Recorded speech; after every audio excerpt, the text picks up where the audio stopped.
one last question, inshallah. It's not 10 o'clock yet.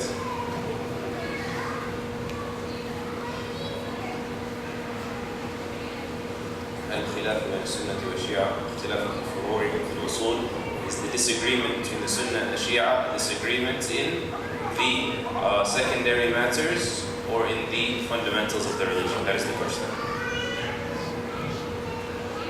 طبعا لا يخفى أن الخلاف بين السنة والشيعة ليس خلافا في مسائل فروعية، بل هو خلاف في أمور عقدية أساسية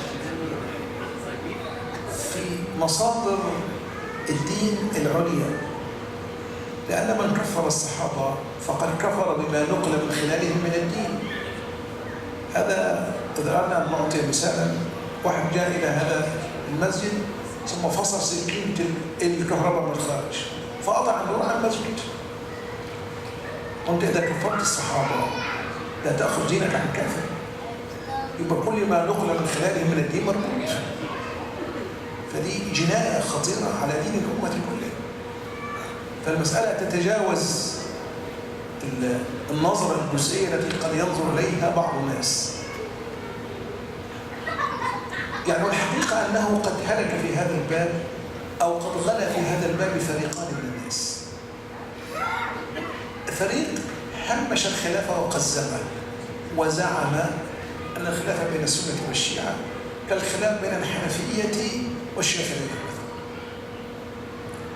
وللأسف أن هذا يعني نسب إلى رموز كبيرة لها حضورها يعني ولها آثارها وبصماتها، سواء كان عن غفلة أو عن عجلة أو عن سوء تأويل أو عن رغبة في إطفاء الحرائق الموجودة بين الفريقين فركب هذا المركب. والحقيقة هذا مجافي للحقيقة ويتضمن كذبا على الله ورسوله وعلى التاريخ. الواقع مش كده. وما تريد أن تصل إليه من التعايش يمكن أن تصل إليه بطريقة أخرى. نحن نتعايش مع المزيين ومع الهندوس ومع الوثنيين، عندنا سفارات نتبادلها مع اليابان وهي دولة وثنية تعبد بوذا، وسفارات نتبادلها مع الهند. التعايش الحياتي ما فيش فيه مشكلة مع أكثر كفار الأرض جميعا. يعني عندما يكون حديث عن إطار التعايش الحياتي الدنيا مفتوحة. يعني هذا أمر الشريعة فتحت الباب إليه ومهدت الطريق إليه، فلست مضطرا من أجل تحقيقه أن تركب هذه المراكب الوعرة وأن تمضي في هذه الطرق الشائكة الملتوية. يقابل هذا فريق آخر من الناس لا يرون مصدرا للشرور والضلال والخطر على الدين في هذا العالم إلا الخطر الشيعي. أبدا لو عرف أن زلزال وقع في كوبا أكيد أصابع الشيعية حركت ألواح الأرض من تحت وعملت الزلزال ده، يعني بطريقة مرضية. هم خطر كبير وضرر كبير، لكن بالقطع مش هم الضرر الوحيد، مش هم الخطر الوحيد. لتجدن أشد الناس عداوة للذين آمنوا الذين تشيعوا. ربنا ما قالش يسمع. لتجدن أشد الناس عداوة للذين آمنوا اليهود. نعم والذين أشد. فيعني الحقيقة كلا طرفي قصد الأمور ذميم، والحق وسط بين الغلاة والجفاة، بين الغالي فيه والجاف عنه. إذا كان حديثنا عن الإطار العقدي وعن تقرير الحقائق، الخلاف خلاف في مسائل أصولية لا شك في هذا ولا ريب.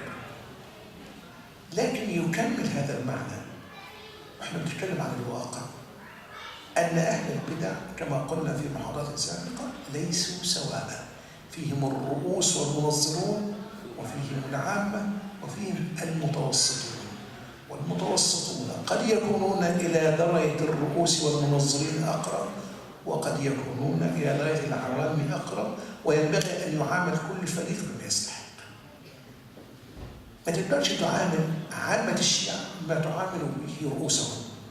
أين لا تستطيع أن تعامل عامة المتصوفة بما يقوله ابن عربي والحلاج وابن سبعين، وتتصور أن كل متصوف من العامة يقول بالحلول ووحدة الوجود.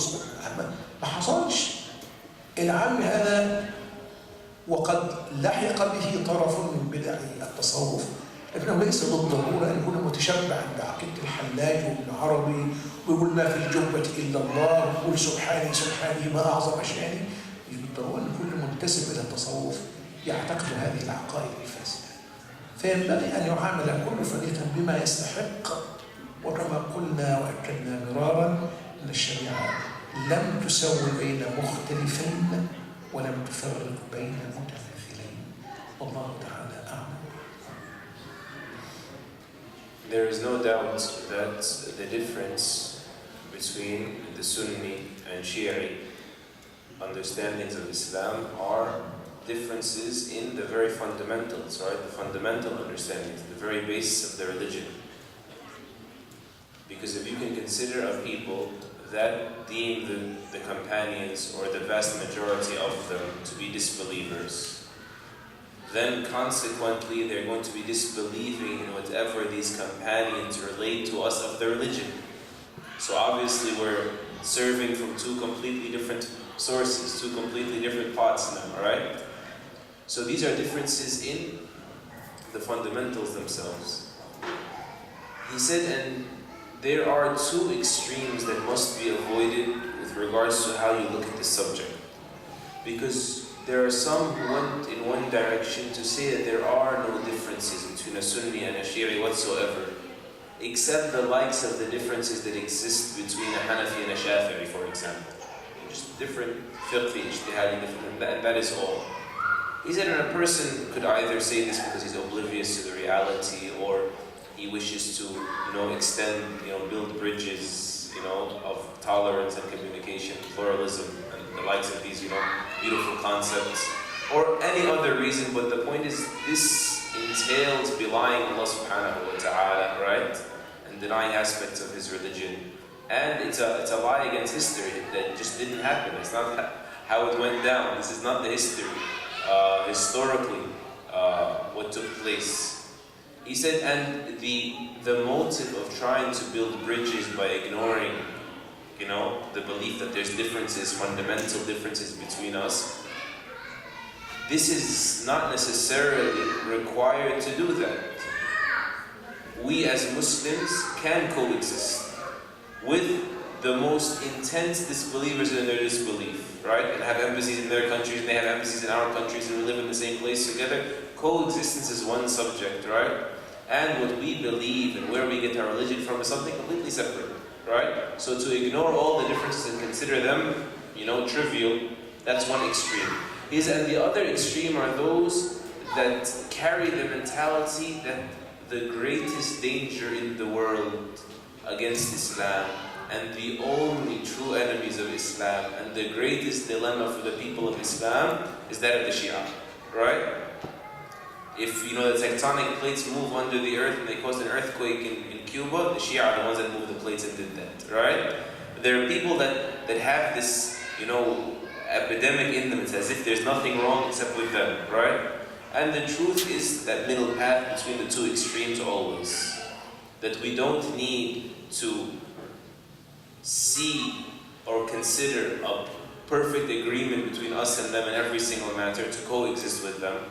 And at the same time, as we mentioned in the previous lecture, we also must see that the matter is not black and white. So the very leaders, right, of the Shia, the theoreticians that, wrote the theories down and established and, taught and advocated their positions, are not like the masses that don't know any of this. He says the same thing applies with people that are involved and ascribe to Sufism, right?